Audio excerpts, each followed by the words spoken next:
Hey, salut la gang, c'est JP pour l'école du jeu. Comme vous le savez sur la chaîne, on aime beaucoup couvrir les primeurs, les nouveautés, les jeux qui font jaser, les réceptions de Kickstarter également, et on ne pouvait tout simplement pas passer à côté de l'une des campagnes les plus prolifiques de l'histoire en lien avec le jeu de société. C'est pourquoi aujourd'hui, je vous présente l'extension du jeu du 7e continent.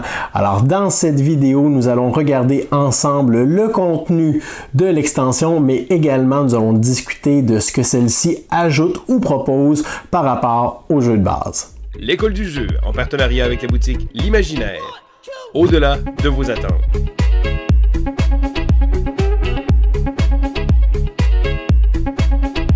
C'est un étrange sentiment qui m'habite alors que je vous propose le déballage de l'extension du 7e continent. On se souviendra qu'il y a quelques semaines, je vous ai fait une vidéo qui vous expliquait les raisons qui font en sorte que j'ai été déçu par mes expériences avec le jeu de base, et en publiant cette vidéo, je savais déjà que j'allais recevoir l'extension dans les jours ou semaines qui allaient suivre.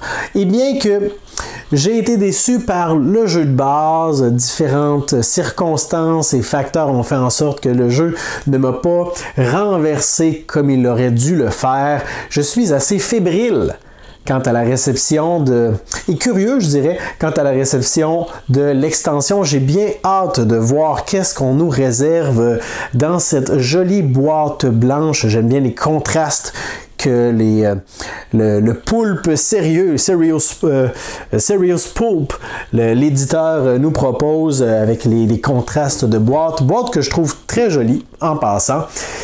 Et donc, aujourd'hui, nous allons regarder le contenu de cette extension, mais également, je vais vous parler un peu de ce que j'ai reçu dans mon pledge. On recevait, entre autres, juste ici, les cartes de remplacement. Donc, on y reviendra sous peu. Et j'avais décidé, en plus de backer l'extension, en sachant également, pendant la campagne, on a su qu'on recevrait des cartes de remplacement, j'avais décidé d'ajouter à cela l'une des extensions de la première édition, celle que je jugeais la plus intéressante. J'avais suivi les périples de notre ami Martin dans l'extension avec le marécage, quelque chose. Je me souviens plus du nom exact de l'extension, le marécage ténébreux, mystérieux, non, c'était quelque chose d'autre. Et donc, je voulais aborder une extension, une malédiction sur laquelle je ne connaissais rien, et c'est le sanctuaire interdit qui me semblait le plus intéressant. Alors on pourra regarder ce qu'il y a à l'intérieur de cette toute petite boîte. En fait, on le sait déjà, ce sont des cartes.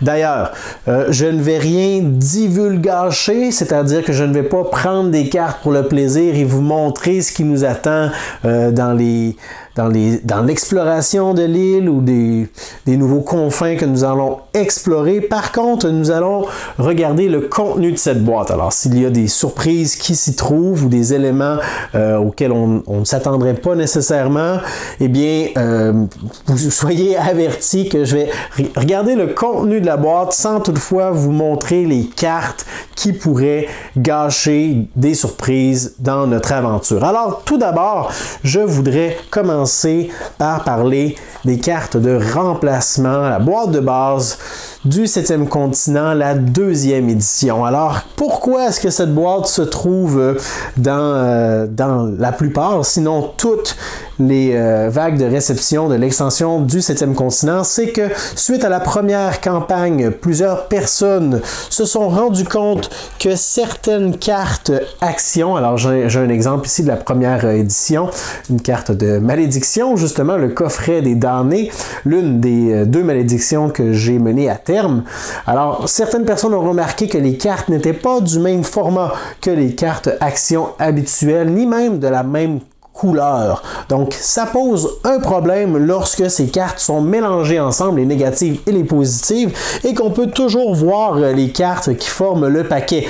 Alors, on pouvait savoir à quel moment les cartes négatives allaient apparaître si on portait attention à la forme et à la couleur. Bon, ça n'a jamais été vraiment mon cas, j'ai jamais décidé de porter attention à ça, mais c'était tout de même un détail, un souci qui amenait de la confusion et beaucoup de problèmes. Donc, les poulpes sérieux, les Serious Poulp, l'éditeur a décidé d'envoyer, je crois, l'intégralité du jeu en cartes. C'est pour ça que cette boîte-ci, je vous avertis, est pratiquement aussi lourde, sinon peut-être même plus que la boîte de l'extension. Alors on parle de l'intégralité des cartes du jeu de base. Nous avons donc ici les cartes qui commencent à 000 et qui se rendent, en fait ça doit être des cartes événements, les cartes actions juste ici. Les cartes actions encore, et jusqu'à 452 et plus.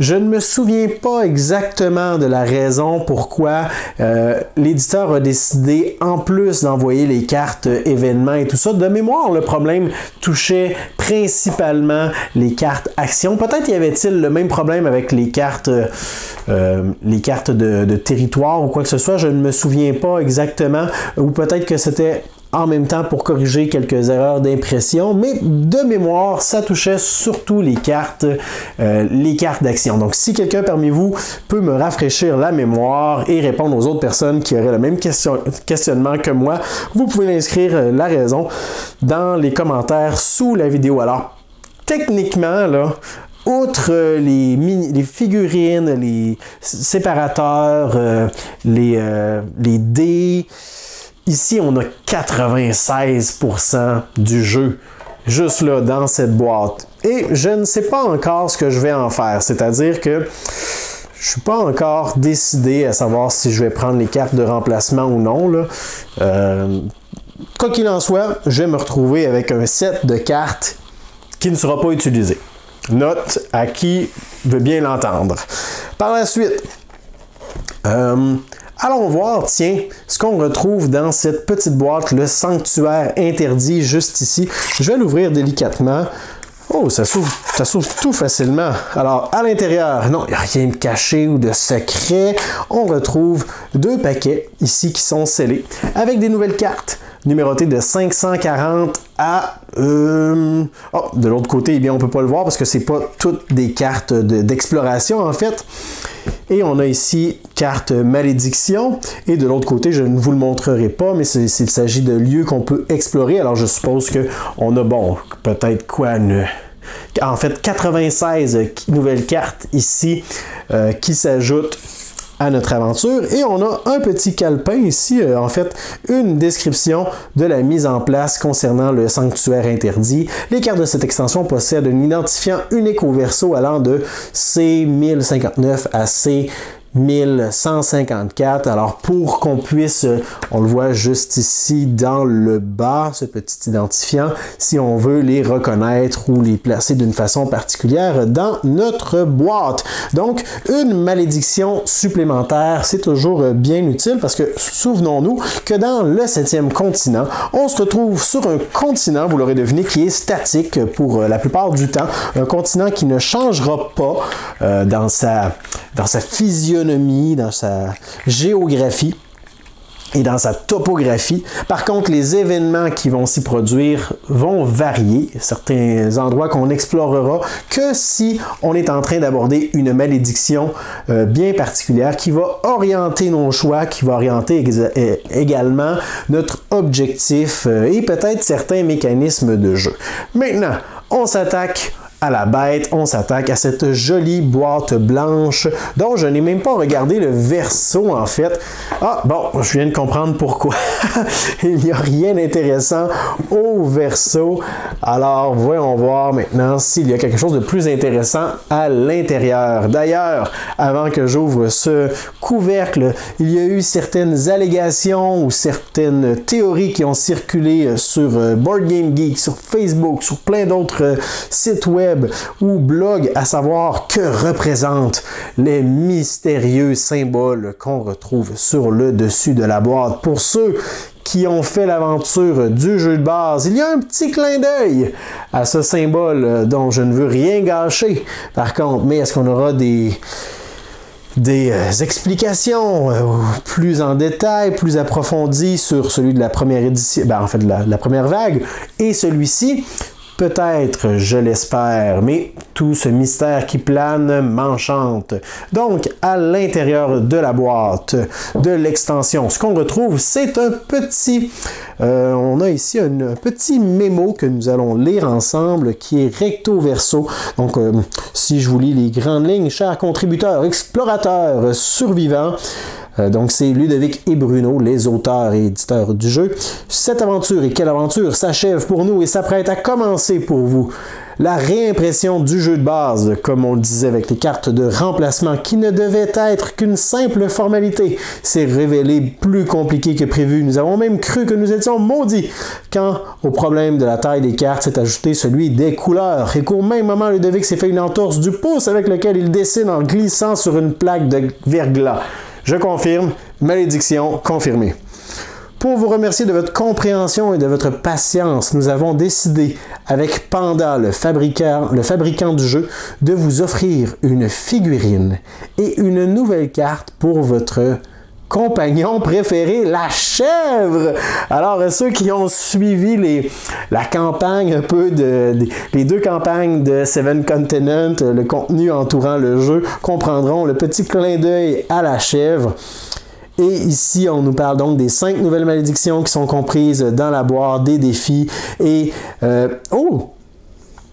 Nous pouvons désormais travailler sur notre nouveau projet basé lui aussi sur notre système Choose Your Own Path, un nouveau jeu dans un nouvel univers avec lequel nous reviendrons prochainement sur Kickstarter. Alors, un nouveau jeu à surveiller qui s'en viendra, je ne sais pas si c'est prévu pour 2019 ou 2020, mais tout de même, un ajout, un petit clin d'œil intéressant pour remercier les backers quant à leur patience, puisque la réception du jeu a été un peu plus longue que prévu, avec certaines complications également. J'ai hâte de voir cette fameuse chèvre dans cette boîte. C'est peut-être pour ça qu'elle est aussi grosse. On a rentré le cadavre d'une chèvre.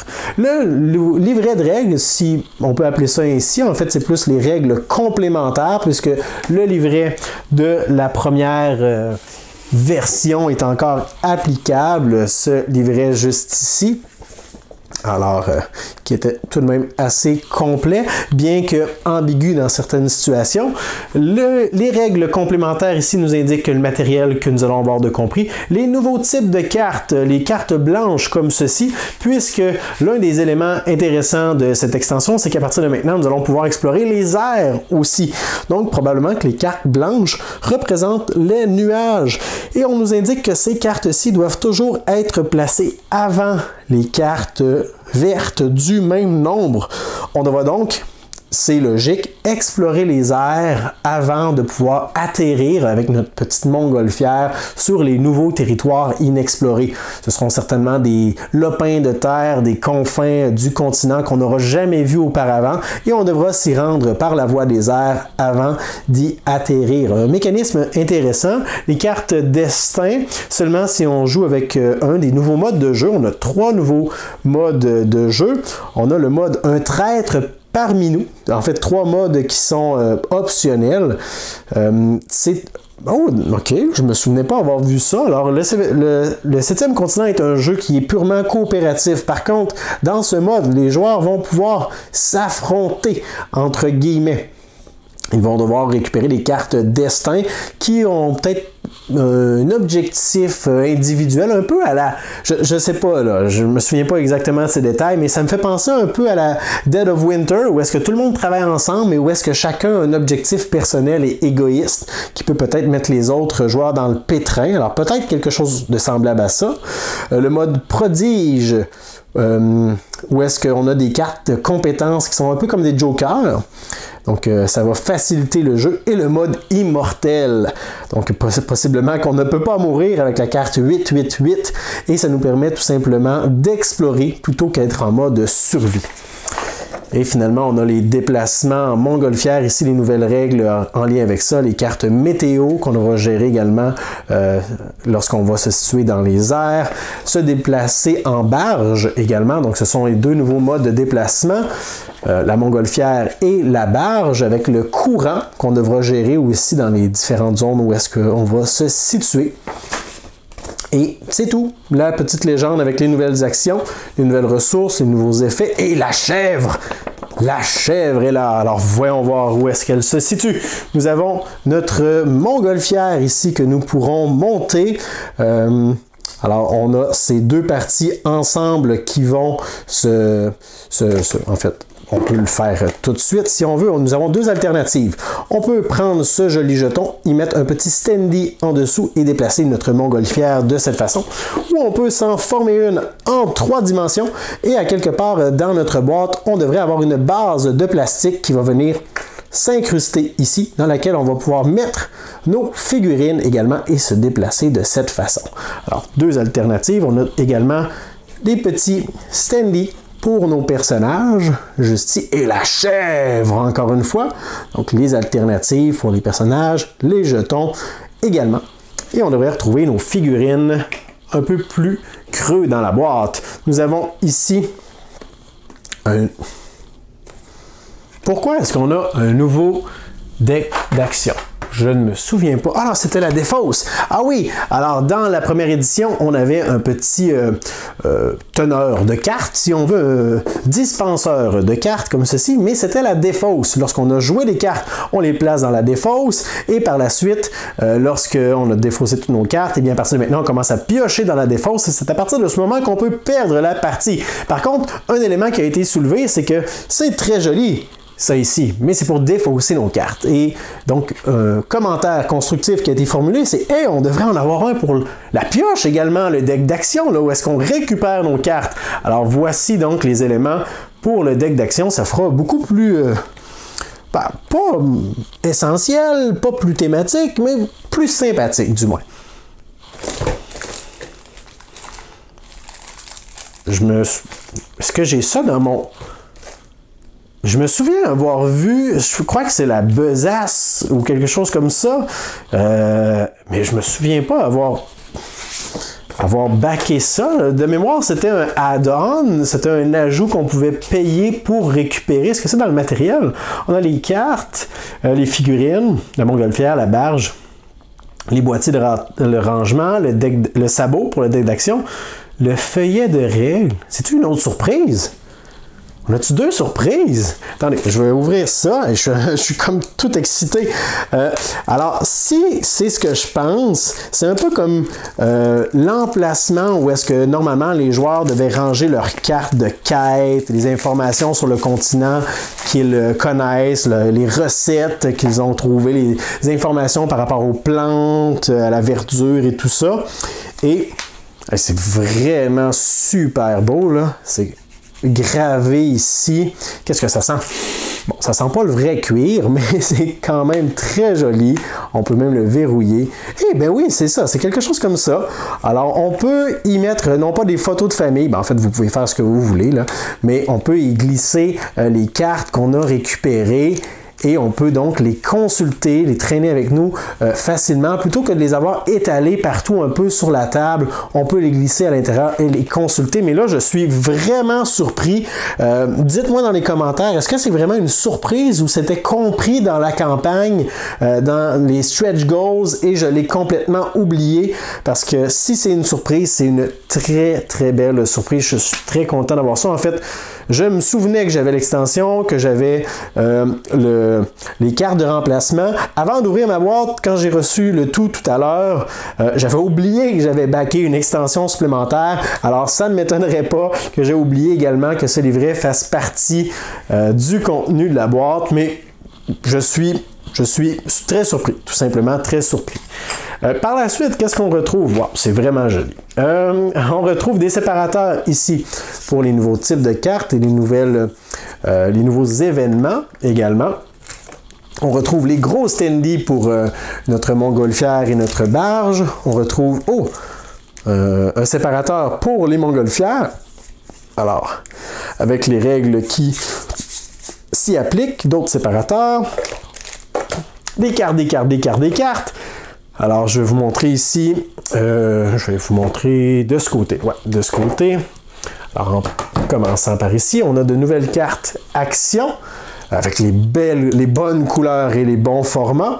Et de l'autre côté, c'est pas un spoiler, c'est les malédictions. Alors, je peux simplement peut-être vous montrer, sans vous spoiler, sans vous gâcher quoi que ce soit. Je ne vais pas vous montrer des nouvelles cartes Action ou n'importe quoi, mais je veux seulement vous montrer les 5 malédictions qu'on introduit à l'intérieur de l'extension. Donc, nous avons Armageddon, qui était un stretch goal si la campagne atteignait les 6 666 666 $ de mémoire. Et on l'a atteint. Donc, une malédiction concernant la fin du monde qui a été ajoutée à la malédiction phare dans la nuit. Aucune idée à quoi ça fait référence. Les veines de la Terre dans lesquelles nous allons explorer les confins de la Terre, probablement dans notre barge. La prison des vents, probablement à bord de notre montgolfière, comme l'image le propose. Le chant du cristal. Ça me dit quelque chose, ça part pas du print and play. Il me semble qu'il y avait quelque chose par rapport à un cristal dans le print and play de la première édition, où j'en ai peut-être juste entendu parler, je ne me souviens plus. Et c'était donc nos 5 malédictions qu'on introduit dans cette nouvelle extension qui s'ajoute à celle de la première édition et qui s'ajoute en plus aux extensions que vous auriez peut-être déjà récupérées, soit dans la première édition de la boîte ou dans la nouvelle. On avait également des petites boîtes comme ceci qui étaient disponibles en ajout. Et donc, on a d'autres cartes pour les événements. Je ne vais pas vous montrer l'autre côté. Des cartes pour les lieux également que nous allons pouvoir utiliser. 001. Ah oui, je viens de me souvenir de quel type de carte il s'agit, en tout cas, probablement. Alors, de nouvelles cartes. Les cartes dorées qui sont des lieux pas mythiques, mais lorsqu'on a réussi à accomplir quelque chose. Alors, les cartes blanches, je ne vais pas vous montrer le texte ou quoi que ce soit, moi-même je ne veux pas le lire. On se souviendra que ce sont les cartes en lien avec probablement la montgolfière ou un nouveau territoire à explorer. Alors, on a tout plein de nouvelles cartes. Je crois que nous avons 375 nouvelles cartes selon le livret de règles. Nous avons ici les petites bases pour notre barge et notre montgolfière. Je veux simplement vous montrer si je suis capable d'ouvrir ça. Ça, c'est toujours mon défi numéro 1, être capable d'ouvrir les choses sans les briser quand je fais une présentation. J'ai un couteau à côté de moi. Pourquoi je n'utilise pas le couteau? Bon, très bien. Alors, on a notre petite barge ici. Très, très, très bien sculptée, très jolie si je la mets du bon côté, dans laquelle on va pouvoir mettre nos personnages et progresser sur les flots souterrains. Et finalement, notre cubicule, si on veut, notre panier pour la montgolfière, dans laquelle nous allons... je pense qu'il va me falloir un cours pour... Ok, non, ça se sépare en deux. Alors, on va pouvoir fabriquer notre montgolfière de cette façon. Alors, voilà, quelque chose comme ça. Nous avons maintenant notre montgolfière qui est montée, dans lequel on peut mettre nos personnages et progresser sur le plateau. C'est vraiment très joli, c'est très gros, j'aime ça. Et finalement, là, je me demandais où était la chèvre. Oh! Attendez, elle est minuscule. C'est la plus petite chèvre que j'ai vue de toute ma vie. J'ai pas vu beaucoup de chèvres, là. Alors, on se souviendra que les figurines dans le 7e continent, là, on peut pas appeler ça un jeu de figurines, là, parce qu'elles sont minuscules. Elles sont microscopiques, excessivement détaillées pour la taille qu'elles ont. Oh, 2 personnages qui se suivent. Intéressant. Vraiment très petites, même peinturées, je vois pas l'intérêt de les peinturer en fait. N'importe qui peut le faire, c'est correct, mais moi là, des minuscules figurines comme ça, en fait, j'ai de la difficulté à les distinguer sur le plateau. J'ai toujours joué avec les standees en carton et on a parmi ces figurines une minuscule, une tout petite, une microscopique chèvre. mais qui est vraiment un clin d'œil, qui est vraiment une petite cachotterie, une façon de remercier les backers pour leur patience. Alors, c'est apprécié. Je crois que dans le livret de règles, on nous disait également qu'il y avait une carte associée à la chèvre aussi que nous allons récupérer si on décide ou si on a la possibilité de la récupérer. Alors, voilà, la dernière chose que je veux vous montrer, c'est l'intérieur de la boîte. On a des petits compartiments comme ceci. Je crois pas qu'il y ait quoi que ce soit de caché en dessous. Des compartiments comme ceci dans lesquels on peut placer nos cartes avec nos intercalaires également, qu'on peut retirer et placer sur la table. Alors ça, c'est une très bonne idée. Je veux également vous montrer, à titre de comparaison, le contenu de la première version ou la première boîte, si on veut, pour que vous ayez une idée. Alors ici, on a les 375 cartes à peu près avec le contenu. On remarque qu'il reste encore beaucoup de place, alors que dans la première version, ça ressemble à ça une fois que tout est bien préparé, bien monté. On se rend compte que la boîte est pas mal déjà pleine. Alors, je suis sceptique. En fait, je sais qu'il reste de la place. On peut enlever ça ici. Il reste beaucoup de place, il en reste un petit peu ici. Il y a beaucoup des cartes de l'extension qui vont venir s'introduire entre les cartes qui sont déjà là. Alors je crois que tout peut entrer dans une seule boîte. Si vous avez réussi, si vous l'avez fait, vous pourrez me l'indiquer dans les commentaires sous la vidéo. Je n'ai pas encore décidé à savoir si... En fait... C'est ce qui est un peu dommage parce que ultimement, et côté pratique, il faut que ces cartes-là soient ensemble, réunies ensemble. Alors, ça m'amène à dire qu'il y a une des deux boîtes qui est inutile. Mais j'aime garder mémoire, je les trouve belles, je les trouve très très très jolies, j'aime les exposer et tout ça. Alors, je serai dans une situation où est-ce que je devrais choisir. Si vous avez trouvé des solutions, ou qu'est-ce que vous avez fait vous avec vos cartes? Est-ce que vous les avez mises dans la même boîte? Est-ce que vous les avez gardées séparées? Si vous avez plein d'extensions comme ceci, c'est sûr que cette boîte peut devenir une hôte pour vos extensions. Mais voilà donc ce que je voulais vous présenter aujourd'hui avec le contenu de l'extension du 7e continent. Et n'oubliez pas, surtout, de me faire parvenir l'information dans les commentaires, à savoir, ce livret, est-ce qu'il aurait vraiment dû se trouver dans ma boîte? Est-ce que c'est une erreur? Est-ce que c'est une surprise? Est-ce que c'est moi qui ai tout simplement une très mauvaise mémoire? Toutes ces réponses sont plausibles. Alors, je vous invite à me faire parvenir vos commentaires sous la vidéo. Envoyez également un pouce vers le haut sur celle-ci pour manifester votre intérêt ou simplement votre satisfaction. Abonnez-vous à notre chaîne si ce n'est pas déjà fait. Et moi, je vous dis merci pour votre écoute. À la prochaine. 1, 2